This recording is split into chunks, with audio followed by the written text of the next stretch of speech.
Guys, इतिहास में कहीं ऐसी घटना रही है जिसके बारे में कई बातें कही जाती है। इस घटना से जुड़ी सटीक तथ्य को ही नहीं जानता, इसीलिए इन्हें रहस्य मान लिया जाता है। ऐसी रहस्यमान कहानी भारत नहीं बल्कि सभी देशों में घटती है। ऐसी रहस्यमान कहानी है मिस्र की दुनिया की। दुनिया के लिए मिस्र हमेशा रहस्यमान रही है। यहाँ की कई कहानियों की रिसर्च हो चुकी है, लेकिन फिर भी कोई सटीक तौर पर सच्चाई का पता नहीं लग पाया है। और उस कहानियों में से एक कहानी ये भी है, मिस्र की सभ्यता प्राचीन में आज के दौर में भी ज्यादा मॉडलिंग थी, तो आखिर कैसे लुप्त हो गया। आज की वीडियो में हम आपको मिस्र और उसके पिरामिड दफन हुए रहस्यों के बारे में बताने जा रहे हैं, जो आज हमारे प्लान के पूरे इतिहास को ही चुनौती दे रही है। दोस्तों, रहस्यमय सफर की शुरुआत करने से पहले एक रिक्वेस्ट है कि हमारे इस चैनल को सब्सक्राइब करके साथ वाले बेल आइकन को जरूर ऑन कर लें। दोस्तों, यूं तो ग्रेट पिरामिड को बनाने में अपने अपने ही एक बहुत बड़ी उपलब्धि थे, लेकिन उन महान पिरामिड को बनाने में निर्माताओं के द्वारा कई अद्भुत कारनामों का अंजाम दिया गया था। दोस्तों, सबसे पहले पिरामिड के निर्माता ने पिरामिड के बेस के लिए 6000 हेक्टेयर पत्थर की जमीन को काटकर समतल किया और पिरामिड को बनाने के लिए अलग अलग आकार पत्थर को जोड़ना शुरू किया। एक पत्थर का भार एक कार जितना था।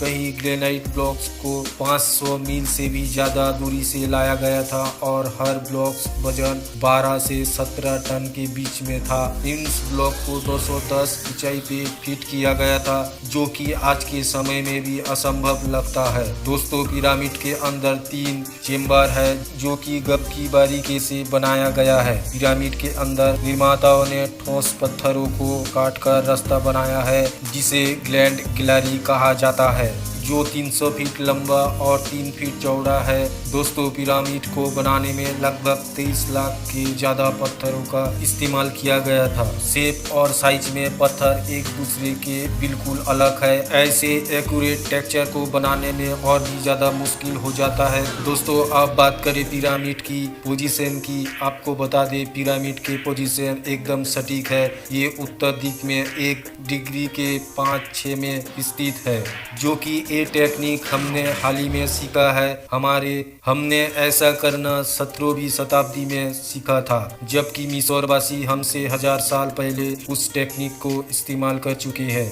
हमारे इमारतें आज भी इतनी सटीक नहीं है जितनी सटीक मिस्र के पिरामिड है। दोस्तों, ग्रेट पिरामिड को अंदाजा इसी बात से लगाया जा सकता है, जब 12वीं सदी में कुर्देश राजा अल जजीज और मिस्र के दूसरे आउबेद सुल्तान ने गिरजा की पिरामिड को नष्ट करने के लिए कोशिश किए थे, लेकिन उन्होंने पूरी सेना को पिरामिड के गिराने के काम पे लगा दिया गया था। लेकिन 1000 सैनिकों के मेहनतों के बावजूद वो पिरामिड को मामूली रूप से तोड़ ना पाए थे। इतिहास बता रहा है ऐसे इसलिए था, जो कि पिरामिड ज्यादा मजबूत और अत्यधिक बड़ा था। उसके बाद चाहकर भी कुर्देश राजा अपने मकसूदों को पूरा नहीं कर सके।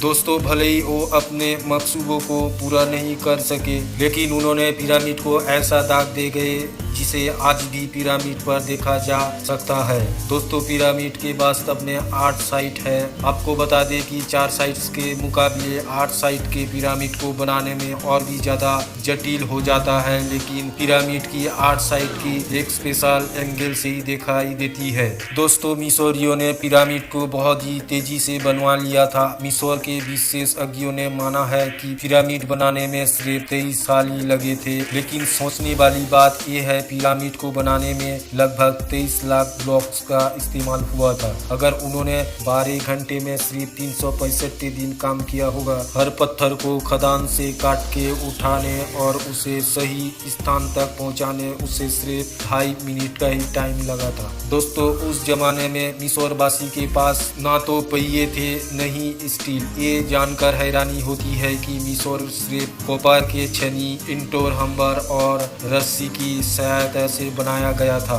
दोस्तों, कई विशेषज्ञों ने पिरामिड के आर्किटेक्चर की बहुत ही ध्यान से अध्ययन किया था।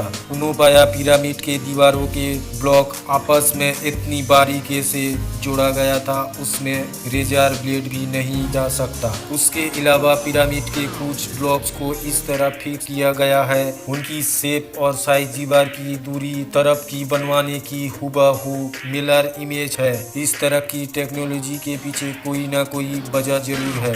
वास्तव में अगर मजबूत हो तो हेटेरोजेनस पे बनाना होता है। पिरामिड के निर्माता जानते थे, यानी कि 4000 पहले मिस्रवासी जानते थे कि भूकंप प्रतिरोधी इमारतें कैसे बनाया जा सकता है। दोस्तों, प्राचीन मिस्र के लिपि को हीरोग्लिफिक कहा जाता है और इस इमेज हीरोग्लिफिक देख रहे हैं अब तक के सबसे रहस्यमयी और विवादी हीरोग्लिफिक है। आप देखकर सोच रहे होंगे प्राचीन में मिस्रवासी के पास कोई ना कोई मॉडल टेक्नोलॉजी जरूर रही होगी, लेकिन ऐसा नहीं है। वास्तव में एक तस्वीर इंसिडेंट्स बनाई है। दोस्तों, इस वीडियो देखकर आप लोगों को कैसा लगा प्लीज कमेंट करके बताना, लाइक करना और प्लीज सब्सक्राइब करना।